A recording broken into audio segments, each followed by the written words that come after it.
Cielo. Bueno, lo importante es que al caer algunas gotas se apagó el humo y el incendio que venía de Uruguay Clave. en la madrugada.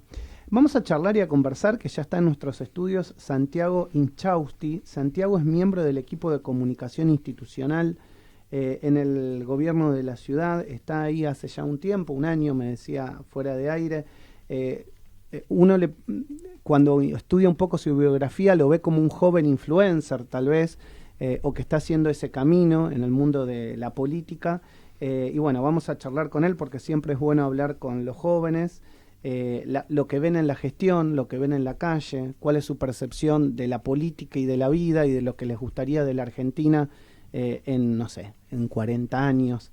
Así que bueno, le quiero agradecer que esté aquí con nosotros en Radio Sónica. Santiago, buen día, ¿cómo te va? Hola, buenos días a todos. Bueno, muchas gracias por la invitación, chicos. Bueno, gracias a vos por estar. Bueno, jóvenes y la política. ¿Qué crees que los jóvenes deberían hacer por la política o hacer en la política?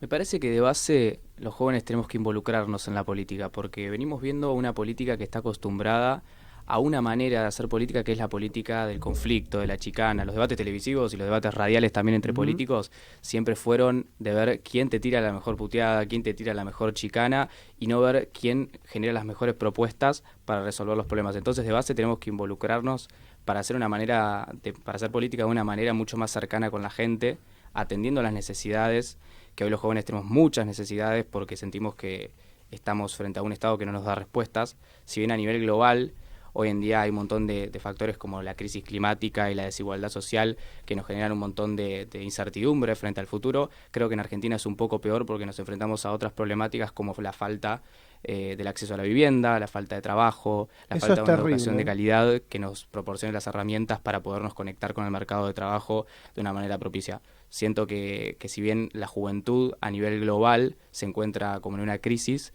en la Argentina esto es peor por la falta de previsibilidad y falta de largo plazo que hay en nuestro país. Cuando decidiste militar en política, ¿hay algo que fue el detonante para decir quiero hacer política o me gustaría iniciar el camino de la política? Mira, desde que yo tenía más o menos 12 años, decía que quería ser politólogo y estoy estudiando Administración Pública y Relaciones Internacionales. Creo que es algo que me llamó la atención desde muy chico, pero sí siento que el momento de involucrarme, y creo que a los que de mi generación nos pasó por igual, fue la pandemia, cuando frente al cierre de las escuelas nos encontramos con un Estado que no quería abrirlas, con un gobierno nacional en realidad que no quería abrirlas, que se oponía a la apertura de las escuelas. Yo egresé en 2020. ¿Qué estabas en el último año. En el quinto año. Yo egresé de la escuela de Dolores, soy de Dolores, y en Dolores, en provincia de Buenos Aires, desde primero a sexto año. Y la realidad es que fue muy duro ver cómo un gobierno nos daba la espalda a la educación. Yo fui 3 días a la escuela, el resto fue virtual, y la realidad es que no estábamos preparados para poder enfrentar un año escolar de ese modo, y fue muy, muy difícil. Entonces ese fue como el detonante. Me acuerdo que organicé como una movida de estudiantes en Dolores, llevamos una nota al intendente, y ahí nos fuimos dando cuenta de que involucrándonos y poniendo ganas de nuestro lado para poder cambiar un poco y revertir esa situación, logramos grandes cosas. Por ejemplo, logramos que nos hagan un acto de colación, logramos en Dolores se hace algo que se llama la entrega de carpetas, logramos que nos habiliten un espacio libre para una gran cantidad de personas en el anfiteatro en Dolores, que fue donde se hizo la marcha para Fernando Báez Sosa el año pasado, y logramos que lo habiliten para que podamos hacer nuestro acto de la entrega de carpetas ahí. Entonces, ese fue como un detonante. A su vez también participé en la escuela de muy chico en el centro de estudiantes. Fui presidente de mi centro de estudiantes y eso me dio como la vocación, me despertó la vocación de darme cuenta de que podía hacer cosas que le mejoran la vida a la gente circunstancialmente. Por ahí, no en gran medida, pero qué sé yo, por ahí un viernes hacíamos alguna actividad copada y después los pibes nos decían, che, qué bueno que estuvo esto, y eso era como para mí algo repiola de sentir. Así que, qué sé yo, el otro día escuchaba que María Eugenia decía que la vocación del político es hacer sentir bien a las personas, como la del médico es curar a las personas, la del docente es enseñar. Yo creo que la vocación de los que hacemos política está puesta en hacer sentir mejor a la gente y mejorarla en la medida del ámbito que nos toque abarcar. Sí, Julio, ahí te doy, pero ya que está, le quiero repreguntar de algo. Él habló de centro de estudiantes. ¿Por qué la militancia en el PRO, cuando uno tiende a pensar, bueno, si hiciste algo en el centro de estudiantes, o sos peronista o estás más relacionado con la izquierda? ¿Viste? No sé, tal vez es un prejuicio de mi generación. ¿Eso está cambiando? ¿Por qué el PRO? Mira, yo lo que creo es que ese prejuicio sí está arraigado y lo toco de oído 100% porque yo voy ahora a una universidad privada para poder combinarlo con el laburo y poder tener una organización más directa, pero sí que lo veo con amigos que están involucrados en agrupaciones estudiantiles universitarias, que sí hay un cierto predominio de la izquierda y de agrupaciones kirchneristas, que por suerte es cada vez menos. Y a su vez también lo vemos en los colegios que tienen orientación universitaria, que también están cooptados por el peronismo, como salió Ofelia, digamos, Ofelia Fernández. Pero creo que por suerte eso ya es algo que se va disminuyendo cada vez más porque estamos tratando de tener presencia en los centros de estudiantes. Por otro lado, ¿por qué yo elegí el PRO habiendo sido presidente de mi centro de estudiantes? Bueno, por un lado, primero porque siempre en mi familia me inculcaron los valores del PRO, que son los valores del trabajo, de la educación, y por otro lado porque creí y creo que en la Argentina necesitamos pensar la Argentina de los próximos 30 años. El PRO nunca fue un partido que vive de la historia, que vive de presidentes como por ejemplo Alfonsín en el caso del radicalismo, del peronismo con Perón. Siento que el PRO siempre dice, bueno, estamos en esta situación, tratemos de no discutir y matarnos por lo que pasó antes, sino de ver de acá a los próximos años cómo vamos a hacer para revertir esta situación. Gobernamos del 2015 al 2019 con un montón de aciertos y con un montón de errores, pero tenemos la experiencia hoy para volver a hacer gobierno este año. Julio. Sí, Santiago, ¿cómo ves el terreno político justamente para que esta inserción de la juventud sea natural y que no quede en un eslogan, digamos? Yo creo que se están haciendo un montón de iniciativas de nuestro partido, por ejemplo, listas abiertas en el PRO de la ciudad es una gran iniciativa. A su vez, a lo largo del país hay un montón de candidatos jóvenes. Siento que de a poco se le está empezando a dar a los jóvenes el lugar que merecemos porque los representantes básicamente son representantes del pueblo y hay que representar a los electores en función de lo que ellos son. Hay electores jóvenes, se vota de los 16 años en la Argentina. Entonces necesitamos representar y lograr llegar con propuestas a ese sector también, de los 16 años a los 25, que los puede representar tranquilamente una persona de 30 años, de 25, como hay legisladores de alrededor de esa edad. También hay un legislador joven, que él dice que no es tanto ahora, como Manuel Ferrario, que se preocupa mucho por la agenda de los jóvenes, por el acceso a la vivienda, por el acceso a más oportunidades de trabajo. El año pasado sancionaron la ley de incentivo joven, que era reducir el ingresos brutos a todos aquellos que querían emprender durante 2 años, eximirlos de ese impuesto. A su vez, se han hecho un montón de iniciativas acá en la ciudad también para que los jóvenes tengan más oportunidades, tengamos más oportunidades. Y la inserción en la política creo que es algo que se va dando de a poco naturalmente, entendiendo que los jóvenes tenemos un valor y una voz que merece ser escuchada y en nuestro espacio, por suerte, eso se da el lugar y es por eso que elijo este espacio todos los días. ¿Cómo estás viendo vos el crecimiento de los libertarios? ¿Qué opinión te amerita ese crecimiento? La verdad que si me amerita una opinión, siento que es algo que está pasando en todo el mundo por la desconfianza de la política, por esto que decía al principio, de que cada vez hay más preguntas, cada vez estamos frente a un futuro más incierto y a su vez la política no da respuestas.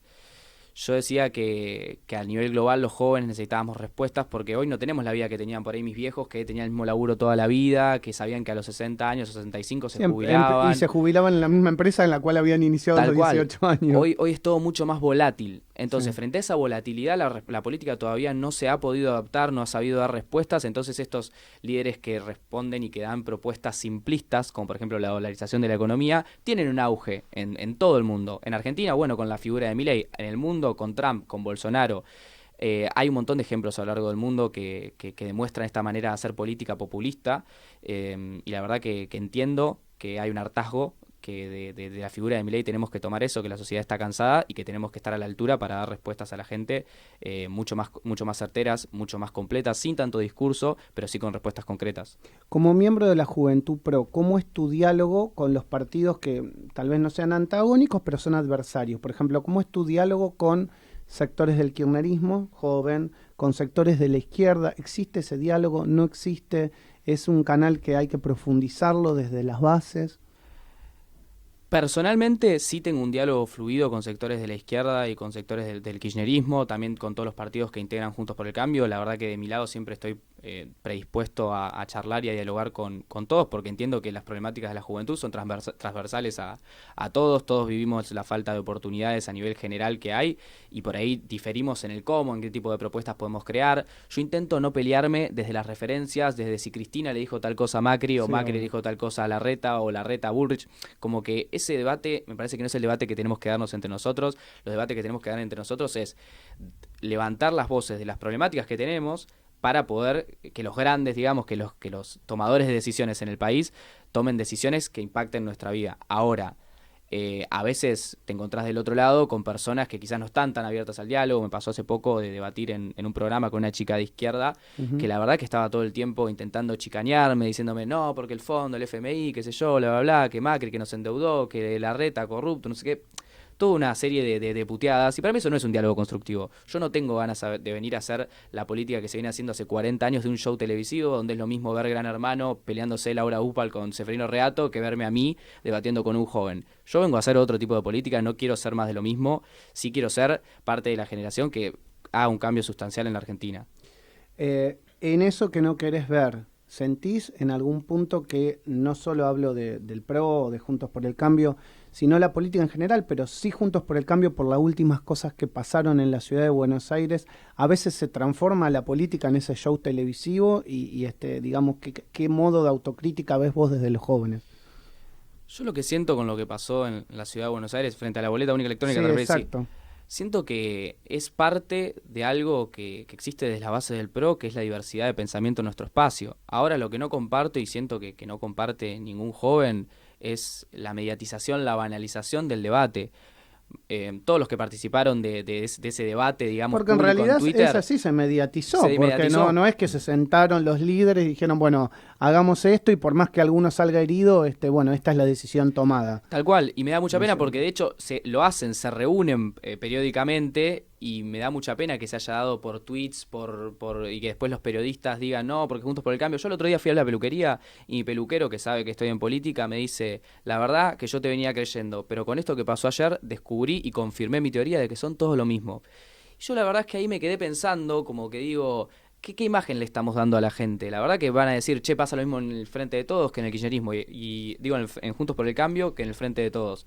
Entonces digo, Pero, tenemos y que eso hacer una lleva autocrítica. agua para el molino de Milei también, ¿eh? Lleva aguas para el molino de Milei. Por eso yo soy muy crítico de eso que sucedió. A mí la verdad me dio una profunda pena, porque sé que los debates no se dan así, y sé que en la realidad tampoco se dan de este modo, sino que se reúnen en mesas, deciden y toman decisiones de manera orgánica. Ahora, para mí los tweets estuvieron de más. Uh-huh. Déjame preguntarte para finalizar, y abusamos de tu tiempo. Muchas veces se habla desde los partidos políticos de la soberanía, ¿no? De la soberanía territorial, de la soberanía ahora estamos hablando mucho del litio, estamos hablando de los recursos minerales. Bueno, la coalición cívica en su momento, Carrió, hablaba del agua. Se habla de los mares, de la riqueza hictícola que tiene la Argentina, del acceso a la Antártida. Y muy poco se profundiza en los debates, digamos, políticos, de cuál es la idea de cada partido. Desde la juventud, ¿cómo ves vos? ¿Qué debería ser defender los recursos naturales argentinos de acá a 30, 40 años, o la generación que tal vez vaya a gobernar en 30 años? ¿Qué es defender los recursos naturales para vos? Para mí defender los recursos naturales es justamente saber aprovechar el enorme potencial que tenemos en la Argentina.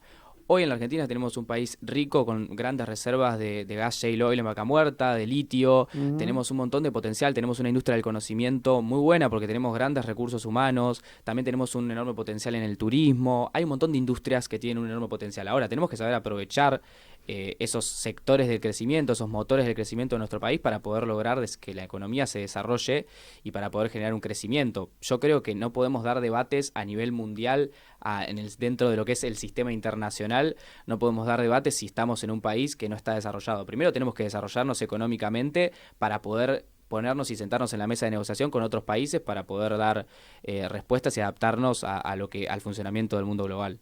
Julio, dale la última. En línea con eso, Santiago, venís de un ámbito educativo, por eso es que quería, la pregunta iba en ese sentido.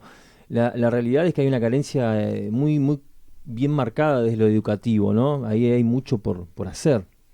Sí, la realidad es que en el ámbito educativo hay mucho por hacer. Yo siento que la educación hoy en día, la educación argentina es un sistema de crisis constante porque no ha habido una política de largo plazo. Hace muchos gobiernos que no existe, cada gobierno implementa una propia política pública en cuanto a la educación, y la educación es algo que necesita continuidad para poder obtener resultados. Yo tuve 3 gobiernos en lo que estuve en mi secundaria y fueron 3 políticas distintas. Entonces, la educación de un pibe se basó en la decisión de 3 tipos que no tenían nada que ver. Entonces, me parece que primero tenemos que plantear una continuidad, y ahora propuestas más concretas tenemos que plantear, por ejemplo, la obligatoriedad de la evaluación para entender los resultados. Hoy en Argentina no hay resultados porque se vienen suspendiendo las pruebas de medición, y hoy leí antes de venir que 16 de cada 100 chicos solamente terminan el secundario en tiempo y en forma con los conocimientos de matemática y lengua necesarios para poder enfrentarse al mercado laboral. Entonces claramente tenemos que enfrentar una reforma y conectar la educación con el sistema de trabajo a través de, por ejemplo, una medida que se tomó en la Ciudad de Buenos Aires que funcionó de manera muy exitosa, que son las prácticas educativas en ámbitos laborales, que ahí tuvimos también una discusión con el kirchnerismo. En su momento se criticó mucho por parte del kirchnerismo. Se lo criticó mucho diciendo que era trabajo esclavo, explotación, no sé cómo le querían decir. La realidad es que a mí me hubiese encantado tener esas prácticas porque me tuve que enfrentar al mercado laboral y me quería matar porque no tenía ni una experiencia, encima de que en Argentina hay poco trabajo porque las pymes tienen mucho margen, muy poco margen para poder crear empleo. El poco trabajo que hay es gente con experiencia, no se van a tomar el tiempo de capacitar y formar un pibe cuando necesitan un laburante que sepa hacer las cosas. Entonces, claramente hay un desfasaje entre lo que es el mundo educativo y el mundo laboral. Lo que nosotros proponemos es conectarlo. Santiago, gracias por venir a Radio Sónica, un placer, espero que no sea la última vez y bueno, a lo largo de los años poder desarrollar estas ideas que a lo mejor hoy lo ves con 20 de una manera y a lo mejor a los 21 le vas a los 22, a los 23, a los 24, me ha pasado con muchos jóvenes de diferentes partidos políticos, uno ve el crecimiento, la evolución y siempre es importante, bueno, que mantengamos estas charlas. Muchas gracias a ustedes por la invitación, estoy muy contento de haber venido. Gracias a vos.